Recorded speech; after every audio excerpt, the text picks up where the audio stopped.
नमस्कार आत्मोदन मी रुपाली पाठक युनिक रेकीमध्ये तुमच्या सर्वांचे खूप खूप स्वागत आहे. गुरुर ब्रह्मा गुरुर विष्णू गुरुर्देव महेश्वरा सद्गुरु साक्षात परब्रह्म तस्मै श्री सद्गुरुवे नमः. गुरूंचरणी आणि माझ्या माता पितांचरणी वंदन करून रेकीच्या दिव्य प्रवासाला आपण सुरुवात करीत आहोत. आपण यापूर्वी ओरा म्हणजे काय पाहिले? ओरा म्हणजेच आभामंडळ, त्याविषयी माहिती करून घेतली. आपल्या शरीराभोवती जो दिव्य प्रकाश असतो त्याला ओरा असे म्हणतात. आता त्या ओराचे अनेक वलय असतात. त्या वलयांपैकी 7 महत्त्वाचे आहेत. तर पहिला भौतिक स्तर. आज आपण पाहणार आहोत भावनिक स्तर. आता हा भावनिक स्तर ओरा कसा ओळखायचा बघा. एखाद्या आपण शुभ कार्याला जातो, त्या ठिकाणचं वातावरण खूप आनंदी सुंदर असतं, आपणही छान आवरलेलं असतं. तिथं गेल्यानंतर तुम्हाला प्रसन्न आनंदी वाटतं. त्या उलट बघा, आपण एखाद्या दुसऱ्या कार्यक्रमाला गेलो तर तिथलं वातावरण जर चांगलं नसेल तर ते लगेच आपल्याला जाणवतं आणि आपल्यालाही तशीच भावना फील होते. अशा वेळेस आपण तिथनं निघून येतो.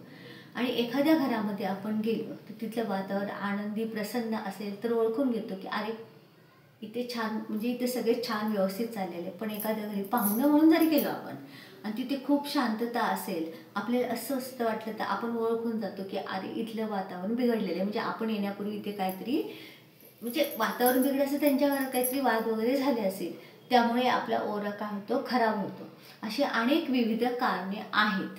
जसं बघा, आपल्याला कधी आनंद होतो, दुःख होतं, द्वेष, राग येतो. ही भावना आपल्या शरीरापुरती मर्यादित राहत नाही, तर ही भावना आपल्या शरीरावर जो ओरा म्हणजे आभामंडळ असतो याच्यावरही प्रतिबिंबित होते.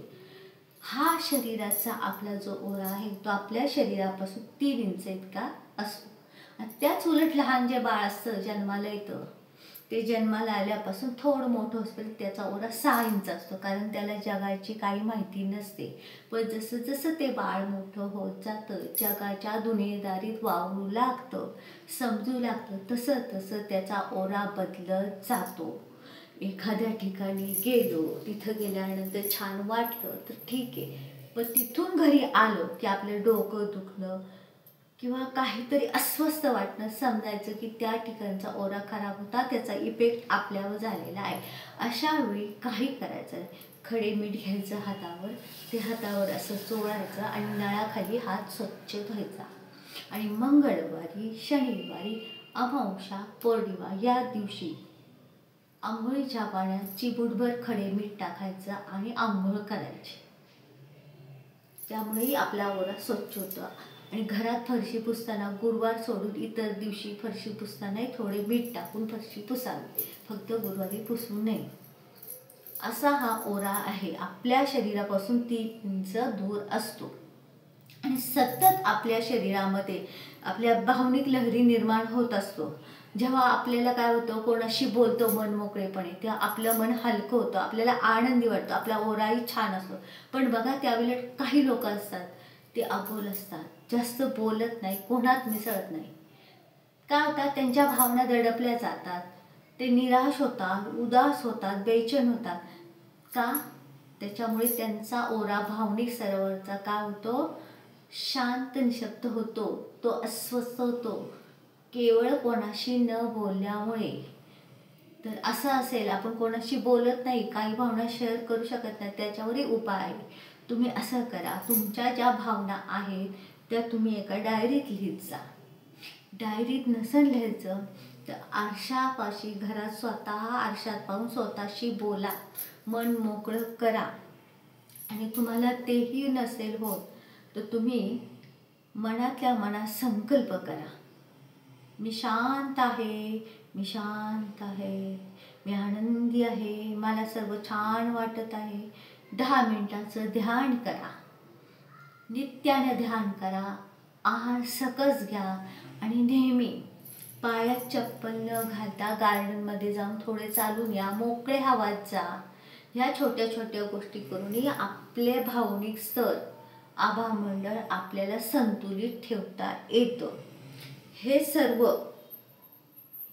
करताना आपल्याला अजून एक उपाय आहे, क्रिस्टल. आपण असे क्रिस्टल देखील वापरू शकतो. असे क्रिस्टल चक्रांशी संबंधित क्रिस्टल असतात ते वापरून, जसे अमेथिस्ट आहे, हा वापरू शकतो. आपला ओरा, मानसिक शांतता मिळते. याचा वापर केल्याने आपल्याला योग्य ती भावनिक स्थिती, संतुलन निर्माण होते. त्यासाठी थोडक्यात काय तर प्रत्येकाने 10 मिनिटं का होईना ध्यान साधना केली पाहिजे. तुम्ही कोणाशी बोला अथवा नका बोलू, पण त्या ध्यान साधनेत स्वतःची ओळख करून घ्या. अंतर्ध्यान होऊन जा. तुम्हाला कोणालाही काही सांगायची गरज नाही. तुमचे प्रश्न आपोआप सुटतील. थोडंसं 10 मिनिटं बाहेर चालायला जा. कुठूनही आल्यानंतर लगेच घरात चप्पल काढून शिरू नका. आपले स्वतःचे स्वच्छ पाय धुवा. कार्यक्रमावरून कोणाच्या घरनं आल्या तर स्वच्छ पाय धुवा आणि मग घरात या. पण मंदिरातनं आलं असं करू नका. मंदिरातनं आलं पाय नका धुवू लगेच. पण कोणाच्या घरनं, ऑफिसमधनं आला, बाजारातनं आला की पहिले स्वच्छ पाय धुवा आणि मग घरात या. ही पूर्वी ही पद्धत होती. आता लोक विसरलेत, पण पूर्वी ह्या पद्धती का होत्या त्याच्या मागे शास्त्रीय कारण आहे. कुठूनही बाहेरून आलो आपण, बाजारात गेलो, भाजीला गेलो, दळण आणायला गेलो, खरेदीला गेलो की चप्पल बाहेर व्यवस्थित काढून बाहेरातनं पाय स्वच्छ धुवून यायचे आणि तळवे नेहमी कोरडे ठेवायचे. काही छोटे छोटे असे उपाय आहेत की त्याने आपल्या भावनिक स्तर उत्तम राहण्यास मदत होते. आपण आपल्या भावनांना समजून घ्यायचं. जेव्हा आपण आपल्या स्वतःच्या भावनांना समजून घेतो तेव्हा आपले संपूर्ण अस्तित्व सुंदरतेने झळाळते.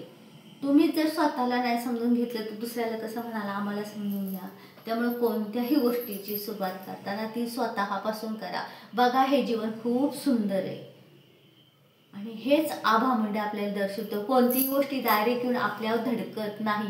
ती आधी प्रत्येक वलय पार करत आपल्यापाशी येत असते आणि त्याच वलयांना आपण कसं क्लीन करू शकतो, व्यवस्थित ठेवतो तो ह्या माझ्या शृंखलेमध्ये आपण पाहत आहोत.